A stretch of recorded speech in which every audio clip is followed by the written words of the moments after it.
The ongoing situation involving WNBA veteran Deanna Bonner and the Indiana Fever has become a lightning rod for criticism, revealing cracks not just within the team's internal dynamics but across the league as a whole.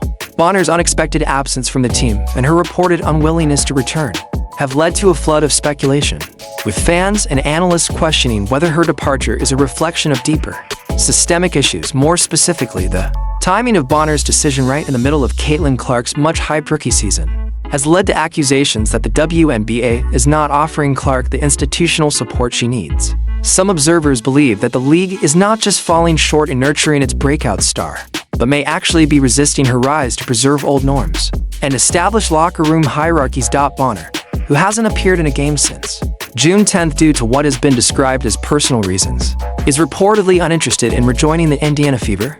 Instead, credible reports suggest she is exploring potential moves to other teams, most notably the Phoenix Mercury or the Atlanta Dream. This has raised more than a few eyebrows across the basketball community.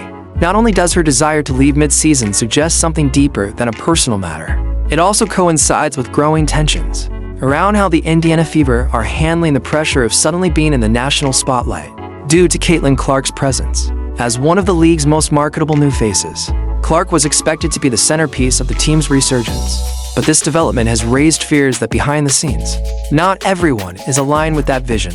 These fears were given a voice by conservative sports commentator Jason Whitlock, who unleashed a scathing critique of the WNBA's handling of Clark's emergence. In a blunt post on X.com, formerly known as Twitter, Whitlock declared, "The WNBA will destroy the Ice Princess," using a nickname often associated with Clark to highlight what he sees as the league's self-defeating behavior.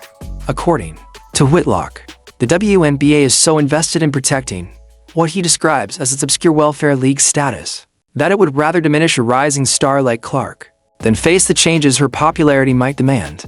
They'd rather destroy Caitlin Clark than experience her benefits, he concluded, painting the league as resistant to evolution even at the cost of its own future. Whitlock didn't stop at criticizing the league's leadership. He went after the Indiana Fever as well. He accused the team's front office of failing to properly build around Clark, arguing that instead of creating a cohesive, championship-caliber dream team, they've constructed what he referred to as a scheme team, a mismatched roster lacking clear chemistry or complementary skills.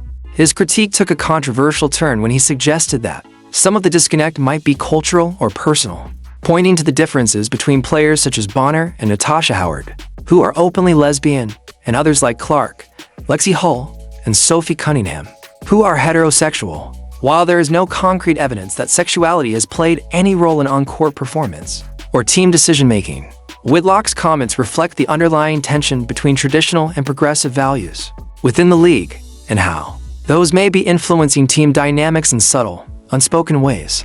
At the core of Bonner's discontent appears to be her limited role on the team and a stylistic mismatch with the Fever's evolving identity.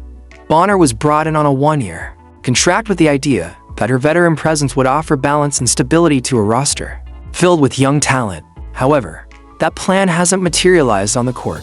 She has averaged just 7.1 points across 9 appearances, a career low for a player who was named an All-Star as recently as 2024. Her limited scoring and inconsistent minutes suggest that she hasn't fully meshed with Coach Stephanie White's vision for the team, which has increasingly emphasized youth, speed, and offensive pace over experience and deliberate execution.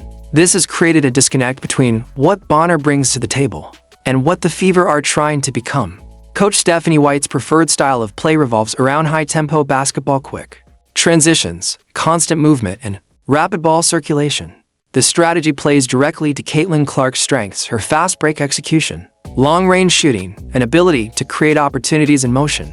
Unfortunately for Bonner, her game has traditionally leaned more toward a half-court setup, where her footwork, mid-range shooting, and post-play can shine. As a result, Bonner has looked out of place within the Fever's offensive scheme, often trailing plays or struggling to find her rhythm. That stylistic mismatch between a veteran player accustomed to a slower tempo and a system built for speed and youth has likely been a key factor in her frustration and eventual decision to consider other options. As these internal issues continue to unfold, the wider narrative surrounding Caitlin Clark's adjustment to the professional stage becomes increasingly complicated. Clark entered the WNBA carrying enormous expectations, with many predicting that she would not only elevate the Indiana Fever, but also transform the league's popularity. And while her individual performances have been impressive, the environment around her has not always been welcoming.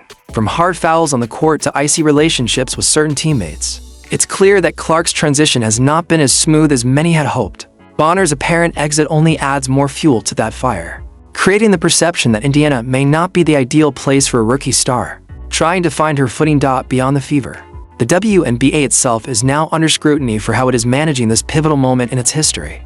Clark represents a rare opportunity for the league, a chance to attract new fans, expand viewership, and generate fresh revenue. But those opportunities come with growing pains, especially if there are cultural and generational divides within the locker room, if veteran players feel sidelined or disrespected, and if younger stars like Clark feel unsupported or targeted. The league risks falling into a cycle of internal conflict that could stall its momentum. Bonner's situation is now being seen as a case study in how not to handle these transitions, and the pressure is mounting for league officials and team executives alike to show they are capable of managing change with transparency, fairness, and foresight. In the end, the story of Duana Bonner's departure from Indiana is about more than one player's frustration with playing time or system fit. It's about a league struggling to embrace change, a team trying to evolve while keeping its locker room intact, and a rising star caught in the middle of it all. As the season moves forward and trade talks potentially intensify, all eyes will be on the Fever and the WNBA as a whole to see how they respond. Whether they choose to protect the status quo or lean into the future with bold, unifying leadership will define not just Caitlin Clark's journey, but the future of the league itself. While no official statement has been made by Bonner herself, the silence surrounding her absence has only added to the speculation and unease.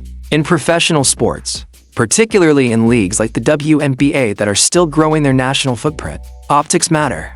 The lack of transparency from both the Indiana Fever and league leadership has led many fans to question whether there's an attempt to downplay or control the narrative. If Bonner is indeed seeking a trade due to deeper cultural or systemic conflicts, it raises the question of how many other veteran players may be feeling the same tension but are choosing to remain silent. This kind of atmosphere could have long-term consequences, not just for the Fever, but for the broader perception of how the WNBA treats its players, especially those caught in the middle of generational and stylistic transitions. Meanwhile, Caitlin Clark continues to draw headlines and fanfare at a level rarely seen in women's basketball. Her presence alone has led to sell-out crowds, record-breaking television ratings, and a noticeable increase in mainstream media coverage. But for all the excitement she generates off the court, her day-to-day experience within the league appears to be far more complicated. From rough fouls that seem to go uncalled to cold body language from opponents and even teammates, there's a growing sense that she's being tested not just physically but emotionally. For a 23-year-old rookie to carry the burden of saving a franchise and perhaps even a league while navigating this kind of resistance is no small task. The question now is whether the WNBA is doing enough to support her, or if it's allowing internal politics to overshadow one of the most promising moments in its history. Observers have pointed out that this isn't the first time a young, talented player has struggled to fit into a system dominated by established norms. However, the magnitude of Clark's fame and the commercial opportunities she brings make this situation unique. This is not just about basketball strategy, it's about image, marketability, and the business of sports. If the WNBA fails to protect and uplift its most bankable star, it risks alienating not just new fans but potential sponsors and partners who see Clark as a bridge to a broader audience. That's why the league's handling of the Bonner situation and others like it will be viewed through a critical lens. Are they prioritizing stability, or are they embracing progress? Are they safeguarding team chemistry at the expense of innovation, or are they willing